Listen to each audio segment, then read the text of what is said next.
Hey, I hope that you're having a good day. Thank you so much for joining us for yet another enlightening conversation. In the recent past, we've had churches closed, and I went out looking. Who do I get that is not a pastor, whose church was closed, one whose church is doing very well and was not closed, one who is a Christian but might not be a fanatic? It was not easy, but I finally found an amazing man that I believe we will be able, whose brain I believe we will be able to pick, and we will probably just have a normal, proper conversation about Christianity as it is today and circumstances that have led to certain places of worship to be closed. But of course, before we get to all that, my guest also happens to be the CEO and founder of Wave Lab Studios and a gospel musician. So we have an opportunity to know him.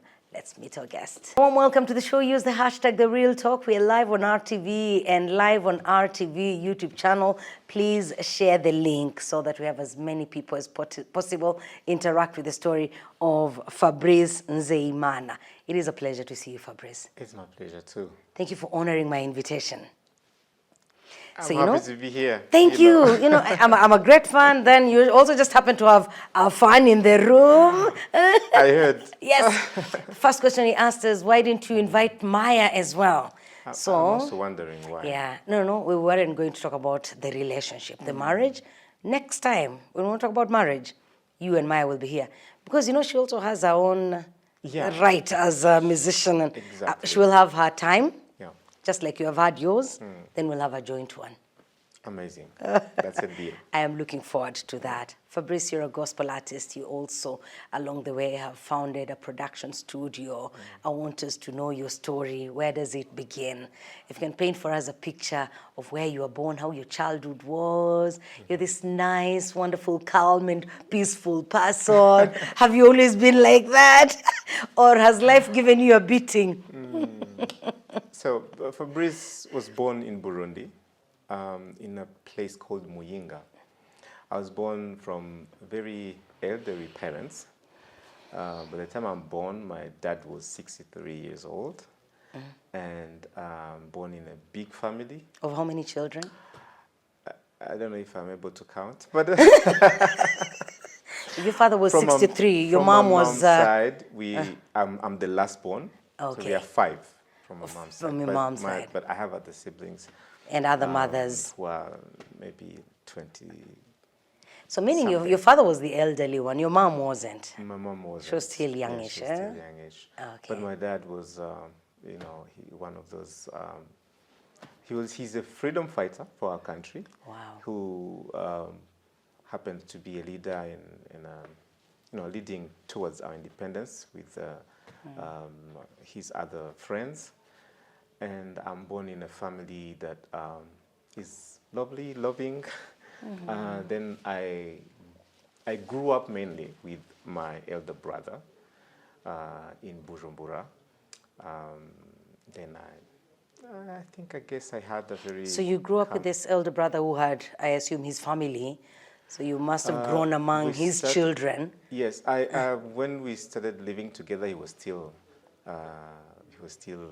alone. Okay. But then he got married. So it looked like I was his firstborn. I was looking for that because I know people who left their parents to go live with their older siblings, in most cases were raised like the child of the home as opposed to being a sibling. Yeah, because also the age difference was quite... it was quite a big one. And so I always looked up to him as a dad, not just as a brother. So that's how I was born. Where did you study? I studied in a Catholic school. I actually thought I would be a priest at some point. I had so many dreams, but that was one of them. I studied in a Jesuit school. And that's in Bujumbura? I have very good memories of that school. Very Share good some memories. with us. These guys. The school is in Bujumbura? It's in Bujumbura. It's called Saint-Esprit, Holy Spirit. A very, very good school. Very intelligent teachers. I remember when I finished my secondary school and went to university, I was disappointed by the level at the university because my Catholic school was just amazing. Yeah. So Yeah, I loved the priests, like they were so rounded. Like they would teach from French, English, philosophy. One person was able to teach all those subjects and quote books, like 20 pages of a book and quotes. You know, we had very good library. We had, so it was such Was it a packed school, or was it also a school with a small number when you have that kind of attention? Because like in our classroom, we would never go beyond 20. Okay. No, it was such a, I would say you would go through a very tough selection to be able to go there. Was it expensive? No, it wasn't expensive, but it was, they would just demand excellence for you to be there. So it was owned partly partly by the priests, the Jesuits, and then the government. Okay. Then I studied law later, and you studied law because you wanted to become a lawyer? We've come from you wanting to become a priest, then you've ended up studying law. I got saved. I got saved like in my second year of secondary school. The priests were, of course, disappointed, but because it meant you're leaving their church. But I didn't leave the school. You didn't leave the school, I stayed there. So my dreams kind of changed a little bit. Went into music and. Law, it's because probably my dad influenced me. I grew up seeing him reading Belgian laws, and he was a judge at some point also. Okay. So you also did law here? Yeah, so I think that's how I ended up. Okay, so before we get to law, let's go back to you getting saved in your second year in high school. What would make, roughly, you're around 14 there, yeah? What would make a 14-year-old get saved? I was a child who had a lot of questions. I wouldn't take any answer just like that. I would dig deeper into things. So I remember one day, because I used to read, they used to give us like 3 books on a Friday, and they asked us to bring a summary on Monday. Of all 3 books? Yeah. So oh, no. They were so, I don't know. That was intense. It was a very intense kind of school. So one day I said, you know what, let me read the Bible from cover to cover. Because I was hearing certain things, because of course it was a Catholic school, so they would teach us many things about God. And the Catholic Bible, because the Catholics have their own Bible. Yeah, so I had a lot of questions. So I went and started reading the Bible. And I noted so many questions. From Genesis 1? From Genesis to Revelation, I noted all the questions I had. And I would debate with the priests who would teach us religion. And I think it was also because of the time we were in Burundi. It was during a civil war. So I had so many questions as a young boy. Most of the questions that I had couldn't be answered. And I remember they even thought maybe I was going through a crisis or something like that. Then one day I meet this pastor who was also a musician, because I heard him play music when we moved from one neighborhood to another. It's a long story, but these guys, they came to help us offload the truck at night when it was raining. And I was like, these guys are so nice. They're so good people. Then in the morning, I hear him playing a guitar. And I happened to love music, but I had never really encountered anyone who could help me in music. So for me, I went to him looking for music lessons. Then it happened that he was a pastor, and he was an intellectual that could discuss some of those deep, some of the unanswered questions that you had, you could bring to him now. Like I would listen to this man from morning to evening, and he had a number of books there. He had movies. For every question I had, he had a book. Wow. He would say, okay, go and watch this tape. That time we had VHS tapes. go and watch this sermon and go and read this book. And I became so, interested in the Bible and the things around the Bible. So that's how I came to know Christ and become a born again, and he also mentored me in music. The process of getting born again, how did that happen? Did you have to fast for 40 days? No.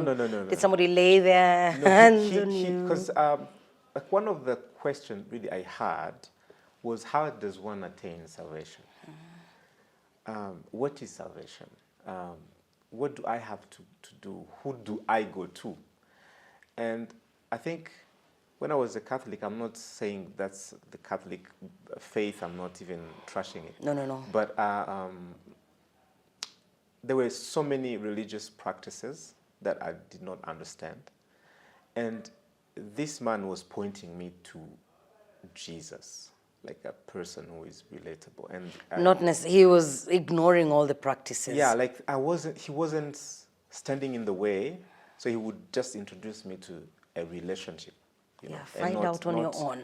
Not religion, because religion can be tiresome. Like there are so many things that people do, and you wonder, why are you doing that? And most of the time, people who don't like Christianity, they judge it because of religion. True. And they have never met Jesus. And when you meet Jesus, you find a God who is not religious, who is not, restricted. Who goes to meet a prostitute, who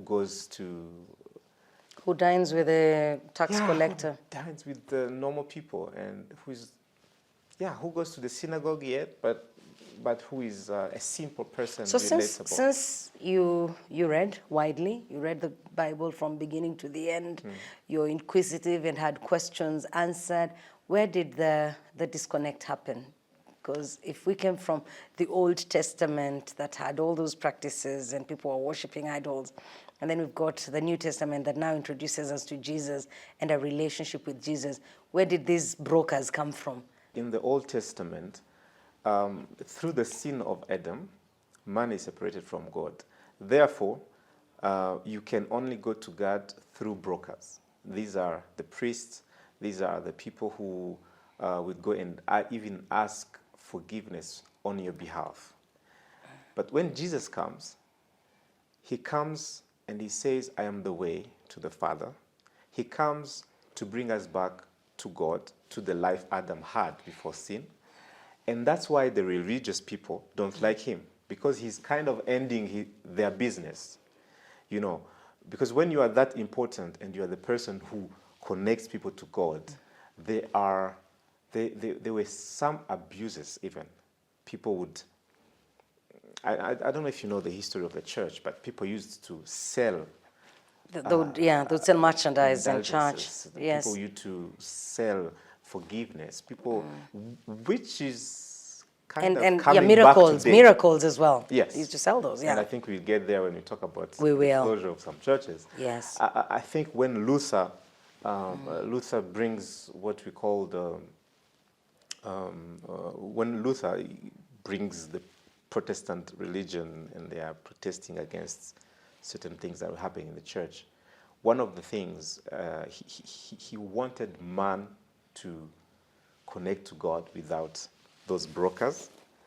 Man, salvation by faith alone, through Christ alone, without passing through all those other things. Because when Jesus died, he said, it is finished. The veil is torn.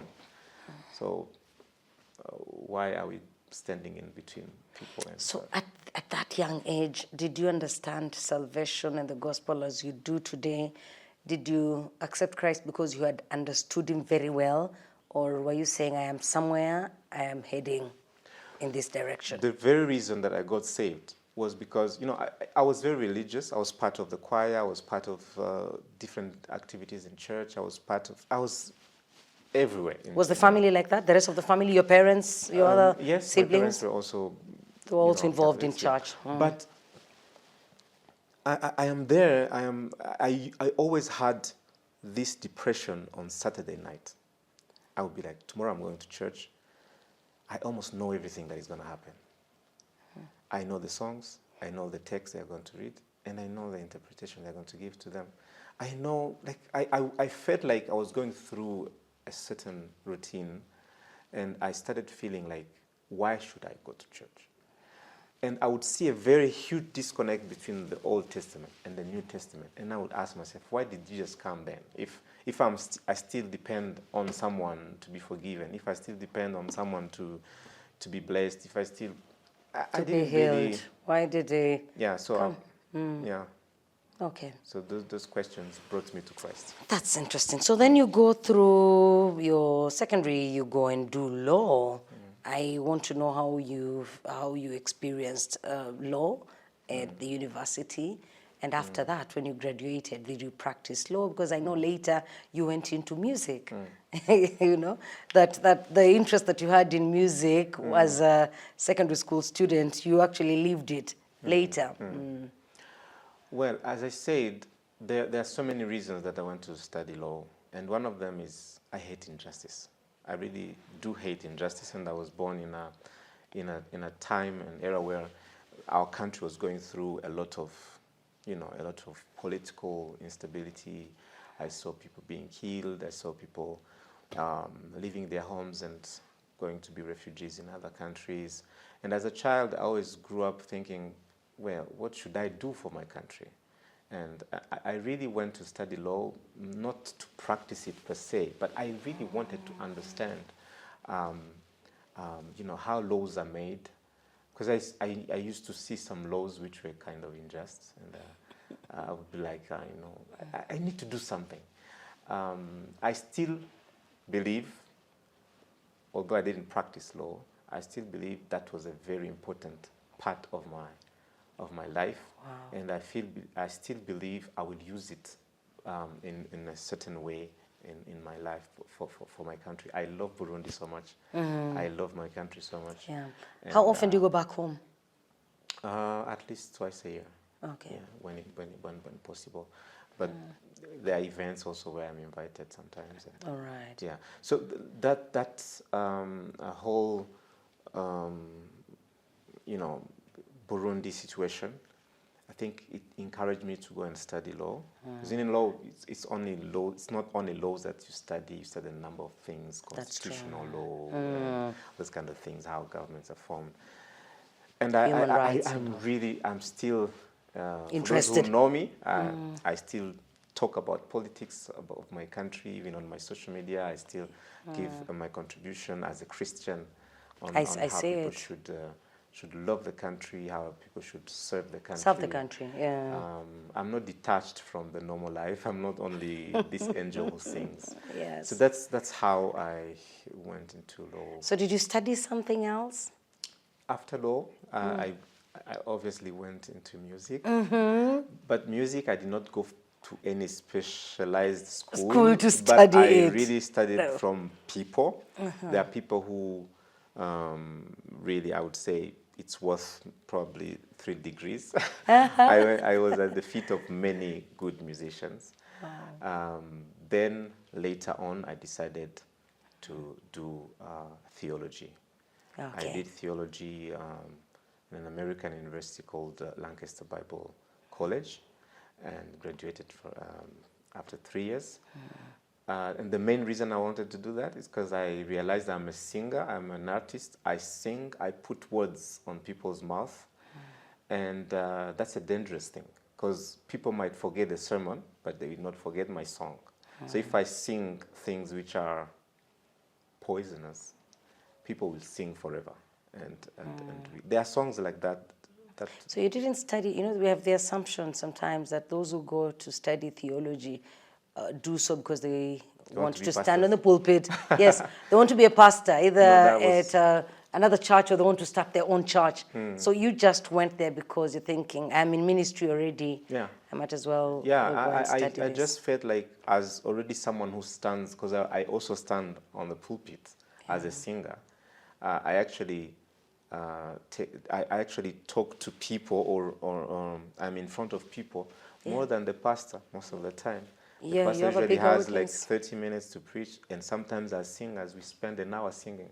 Very true. And in that hour you are talking, you are singing, And even after the service, people will still go back and watch songs on YouTube. That's So true. the words that we sing, for me, I felt like I needed to study in law, sorry, theology. But also, that's for probably a story for another day. It happened that in 2011, there was an experience that kind of traumatized me. I went to South Africa for a Bible training, and I was exposed to wrong theology. And when I came from that place, I saw how it affected some of the people who were together. But because I had What good... is that? What is it you call wrong theology?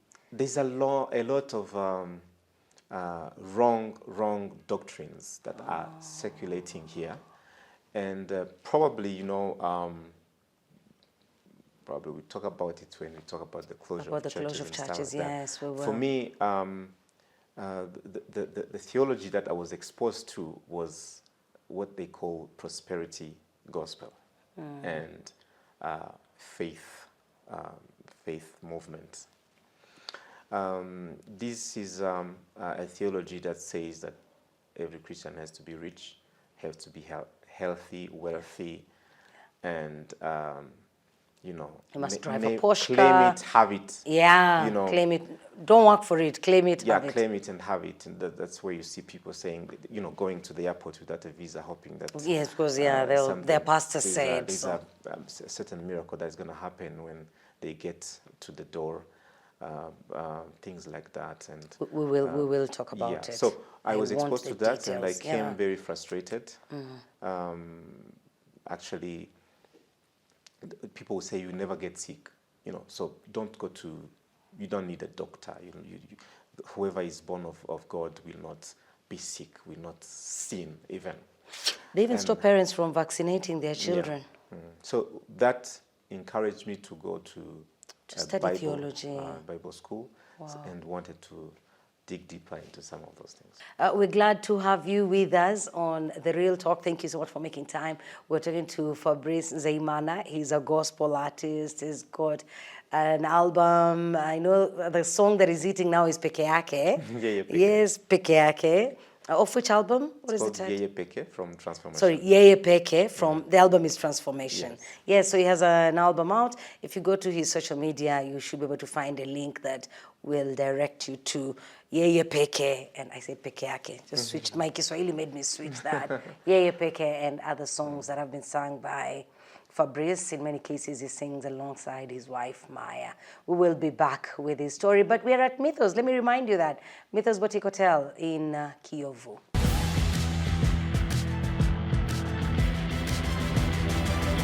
Welcome back to The Real Talk. It is always a pleasure, and we would love to hear from you. If you have a suggestion, a topic you want us to discuss, or a guest that you want us to invite, please feel free to make a suggestion. Our guest is Fabrice. He's a gospel artist. If you go to his social media pages, Fabrice Nzeyimana, or even his YouTube channel, you'll see the kind of work that he has done. Let's get to the music part. So, your love for music. You meet this guy and you're learning from him quite a lot. One of them is the fact that he was playing this instrument, and so you start that journey. Your love for music, how did it start? If you can talk to us about its growth and the entire journey. I would say when I go to that Catholic school, I met a friend. I met a guy who was a guitarist. His name was Clark. And this guy grew up in the US, so he spoke good English. He had good songs. You know, remember Burundi is a French-speaking country. Yeah. And I had this passion. I really loved English from when I was a child. I was very interested in English. So there was Clark and then another friend of his called Gloria. Both of them were Anglicans who grew up in the US and stuff like that. So I see them when we go to our mass. They had their own time of worship. Because for us, it was compulsory. We had to go to the mass. And then for them, they would stay in a room and play guitar and worship. And they would sometimes, because I was so interested in music, I made them friends. But they would talk about Christianity and their religion, and I would be like, no, that's a no-go for me. But I loved the music. Like they were trying to interest you. Yeah, but they taught me songs, and he started introducing me to guitar, just a little bit. Then I met this pastor. This pastor, he was actually a Congolese pastor. He grew up in Kinshasa and came to Bujumbura. A long story, but he started giving up alongside the Bible classes that I did with him. He starts teaching me music, showing me chords and stuff like that. And I joined the choir. I joined the choir at church, and I would always sit close to the pianist, because the instrument I really like is the piano. My pastor was mainly a guitarist. So at church I meet now the choir leader, was called Richard, and every single morning we had morning prayers and we had rehearsals. I would stand. You sit next to the piano. And I would be very interested to see what he's playing. So I go home. I didn't have a piano. So one day I go home, I take a table, I take a long paper, and I draw a piano. The black and white keys. Yes, I stick it to the table. And every time I come from church, I start playing on the paper what I saw him playing on the real piano. Your imaginary piano. So I would learn songs like that. Then one day I came to him and said, you know what, I think I can play that one song that you always play. He said, how do you You've never touched this thing. I said, yeah, I have a piano at home. Do you? I'm like, yeah, I have a piano, but it's on paper. And so he laughs and he's like, and this was a very strict church where you couldn't touch the instruments. Yeah. And when he's done playing, they would just put this green cloth, I still remember that, and nobody was allowed to touch. Yes, apart from the people that were allowed to use the there was even a note instruments. there, don't touch. So from there, I played the song for him, and he allowed you. And he's like, what?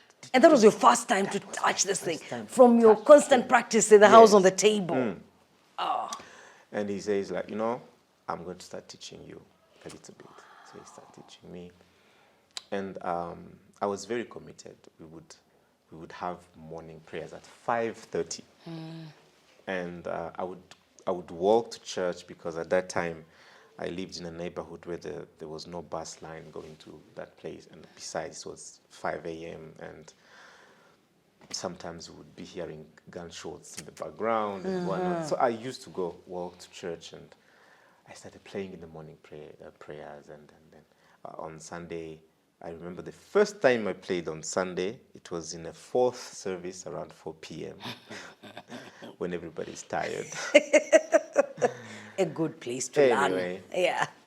Became a worship leader, was very young, but I was so committed to learning and started writing songs. So yeah, that's how it is. I recorded my first song in 2001. 2001, I remember, on a tape. We went to record an album. The whole album of, 12 songs in a day. You did everything. It was part of the choir. Okay. The choir album. Also, you didn't record your first song alone. No, sorry, the 12 songs are not yours alone. No. It was the choir. It was the choir. Okay. But I you were part of some solo songs. So it was quite an experience. I go home and listen to it. Going back a little bit, my brother and the family did not really like it when I became born-again Christian, because they were strong Catholics and everybody was a Catholic. And I always went to church hiding. But if you lived in a Catholic family, you'd have to hide. So when they started hearing the songs, they were like, "Is this you?" Yeah. And they started encouraging me now. Also, they were afraid that my school grades would go low, go down. But weird enough, or lucky enough, from the time I gave my life to Christ, that's when your grades went even higher. I guess I had no distractions other than, you know, I was disciplined. I was in a church that was quite... when do you take the turn to now become a professional musician, to earn from it, start performing at concerts where you're paid? I think around 2004, I released my first single, which was not a church project, which was my own song.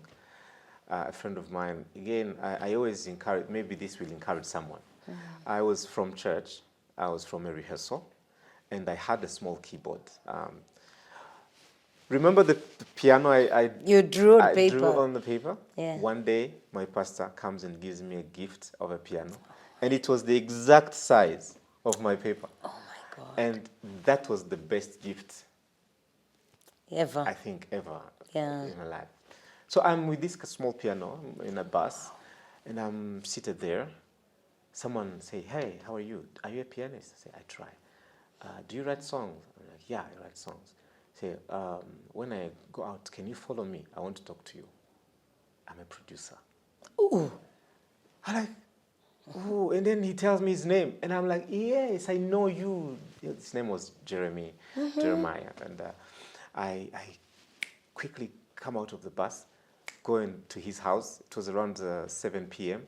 Go to his house. That same day That that same you met day, him. and we have a conversation, and he's like, "Plug in the piano. I want you to sing for me." Wow. You know, someone says, success is when your turn comes and finds you ready. Exactly. When opportunity meets preparedness. Yeah. I was ready. You were ready. You even carried your... I had songs. You had so I songs. started playing for him. I played this song. Wow. And he's like, "This is your song." I'm like, "Yes." He's like, "Tomorrow morning, I have some clients who are coming." He was a funny guy. But these guys are always late. So he was this guy who is always on time, and who's like, Africans are always late. And he was, "If they come late, just come on time. If they come late, I'll start recording with you, and they'll come next week." I'm like, And I'm sure you got there. Say no more. I was You there wanted at to be 6 on a.m. time? Yes. I didn't go alone. I picked another friend of mine that I also wanted to include on the project. We went there. 6, I was there. 6:37, the guy comes. He's like, "Let's go to the studio." That's how I recorded my first song for free. And the rest is history. I'm sure he helped you market He it. helped me. It was the first time for me to do that, but people really loved it. Wow. And so 2005, I founded Heavenly Melodies on 15th of May. And I called a few people. We start this group of music, these Burundian singers. It's another long story. Bujumbura was a very divided city. People lived according to tribes. And, you know, if you tell me you live, for example, let's say Nyarutarama, I would know your tribe. You understand? Yeah. And which means people in neighborhoods, they have churches, right? Yeah. So if you also tell me you are from this church, They don't I know would what also know tribe, what what neighborhood. So as a young boy, again, who loves questioning stuff, I'm like, "Hey, this is ugly."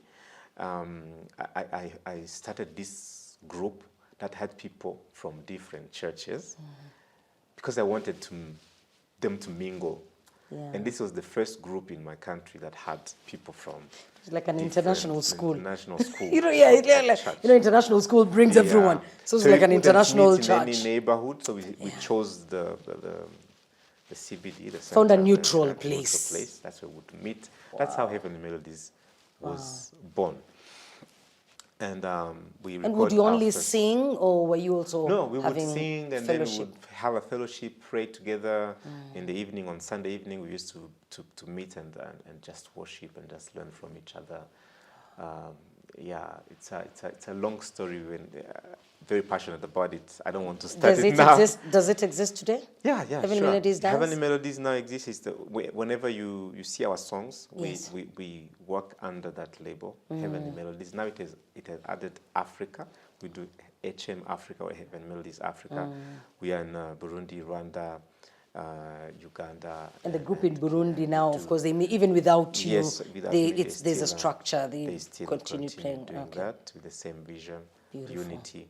Beautiful. That's how even here in Rwanda we organize a conference called Overflow Africa. Which I love so much. That brings Yeah. together people from different. There's something I really love unity. I love when I see people together from different churches, from different countries. I think it's because you had such a, you saw people in your childhood, you saw a lot of divisions. People are so divided. I know what division can do. You know what it can do, to people. That's why you would advocate for unity and peace. Yeah. Okay.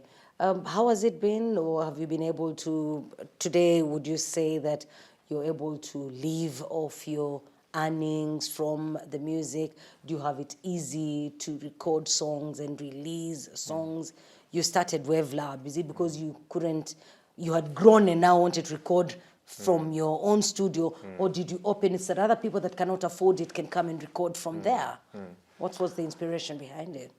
Inspiration behind creating Wave Lab goes back to my first album in 2005 that I recorded for almost 2.5 years, just recording 11 songs.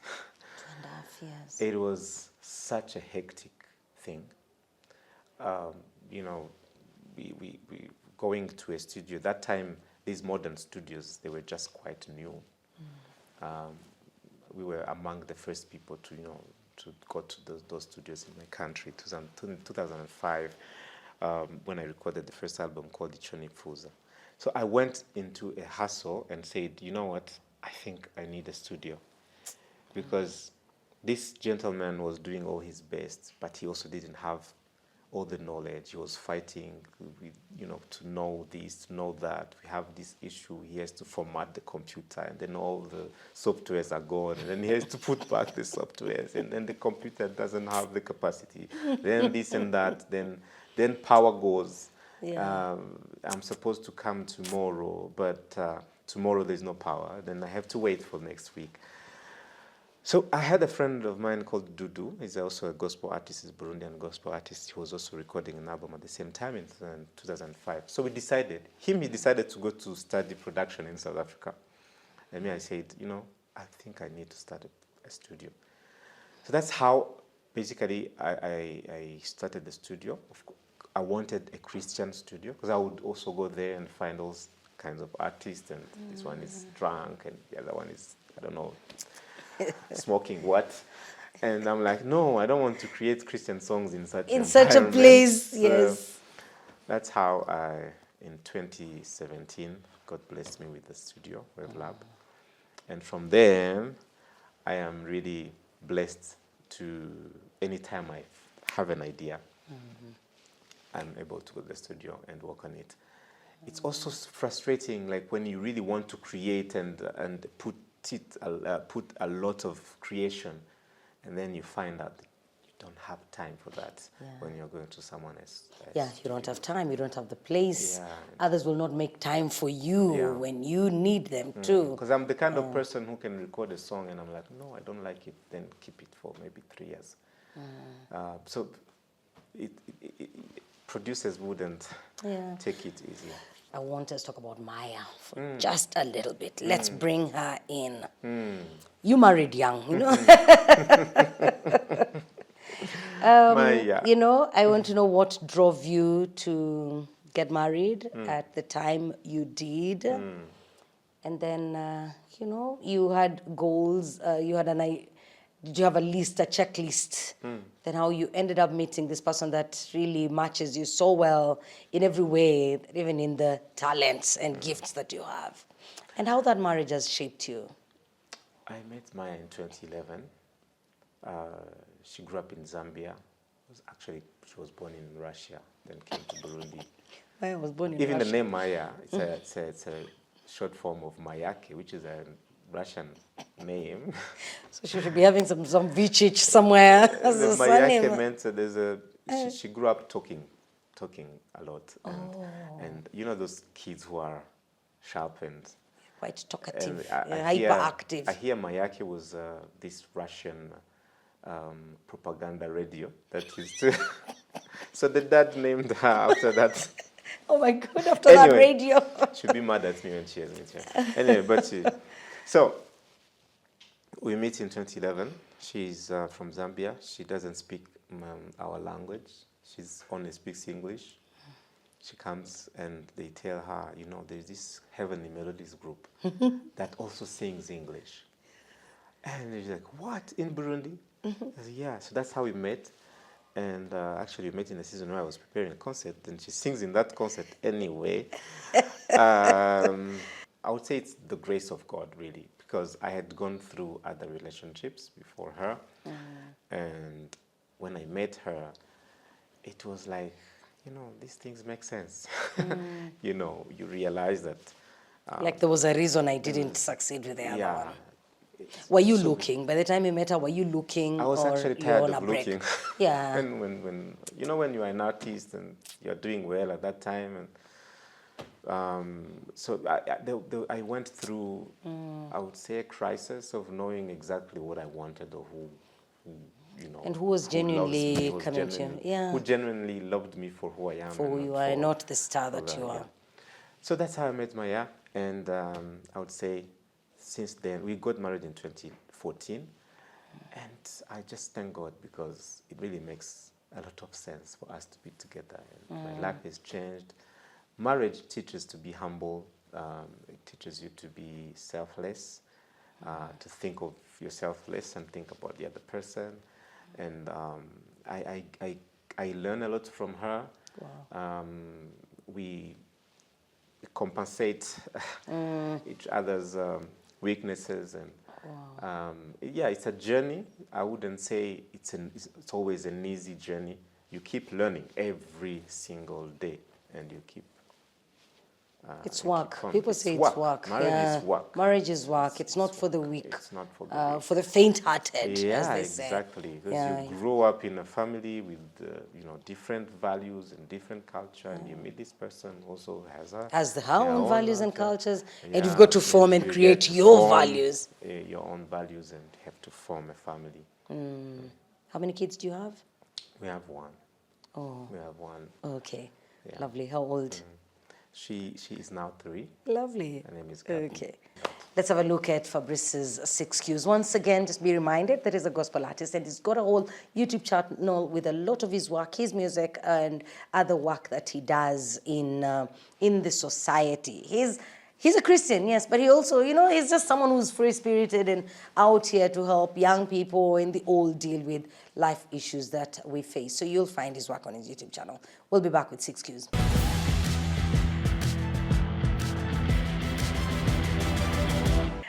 Welcome back. We're looking at 6 Qs. My name is Jackie.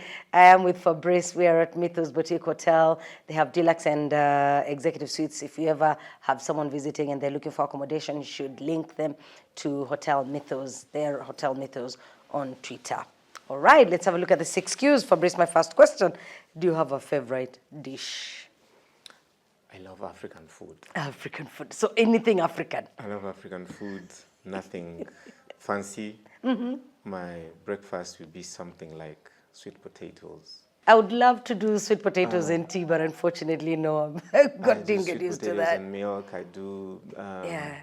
cassava. I do things Nice. like that. Then what do you do for self-care and relaxation? I love taking walks. That I know. 'Cause And you when- take the most beautiful pictures when you're on those walks.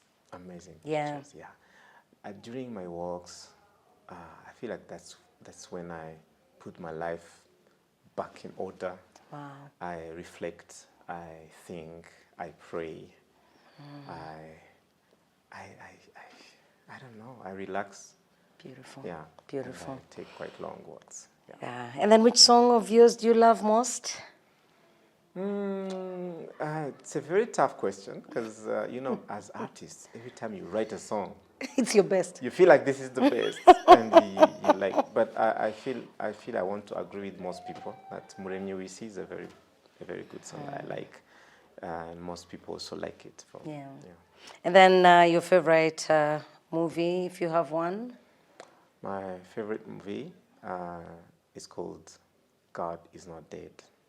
God is Not Dead. Okay. Yeah, it was released Is that an in old movie? 2014. It's a very excellent movie. It's a professor who is who doesn't believe in God, and his student takes him through a series of questions and stuff like that, and he ends up at the end of his life understanding why God exists. I'm sure God made him understand that. Yeah. You know. Yeah. Yeah, God did. And then do you have a book title that you'd recommend to someone who's watching and they love reading? There's an author called C.S. Lewis. He's also a Christian author, and this book is called Mere Christianity. I know I'm giving you Christian. Mere Christianity. But this Yeah, you're giving us Christian movie, Christian book, this is Christian author. a very good movie and book, to read, especially if you have questions about God and about religion.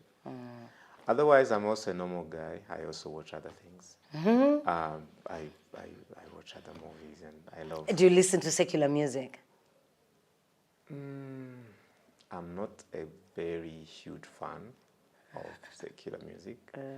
Not because I don't like it, but because I feel like gospel artists do better. And lastly, what would you say to your younger self? What I would say to my younger self, there's no time to lose. There's no time to lose. Be committed and pursue your dream. There's no time to lose. There's no time to lose, because most of young people always have this illusion that there's plenty of time, there's a lot of time there. But there's no time really to lose in this life. You need to use every single minute, every single hour that you're given, and take it seriously and be committed to your purpose. Thank you for that. I think sometimes we are the ones, we older people are the ones that misadvise young people. We tell them, you have the advantage of time, you have all the time. So it's important to remind them that it actually runs out. It does. It does, yeah. Does. Yeah, thank you. I look forward to seeing you next week. I'm looking forward to that. The conversation with Fabrice and, as a musician and a spiritual leader or a minister. No, maybe minister is more like it. We thought let's start off with his music career and getting to know a bit about him. But next week we will be now diving into the topic that has been trending over the last few weeks, the closure of churches, the decision that was taken by government. And then, it has people raising hell. I have been meeting guys saying, oh, I am now jobless because my church closed. We will find out. Why was it closed, and what can churches do to make sure that they are in the right books? Because when the government takes a decision like that, it's all aimed at protecting its citizens, which is a prerogative of the government. I'm looking forward to that conversation. My goodness, I cannot wait. I'm a Christian. I cannot wait. We will see you next week. God bless you abundantly.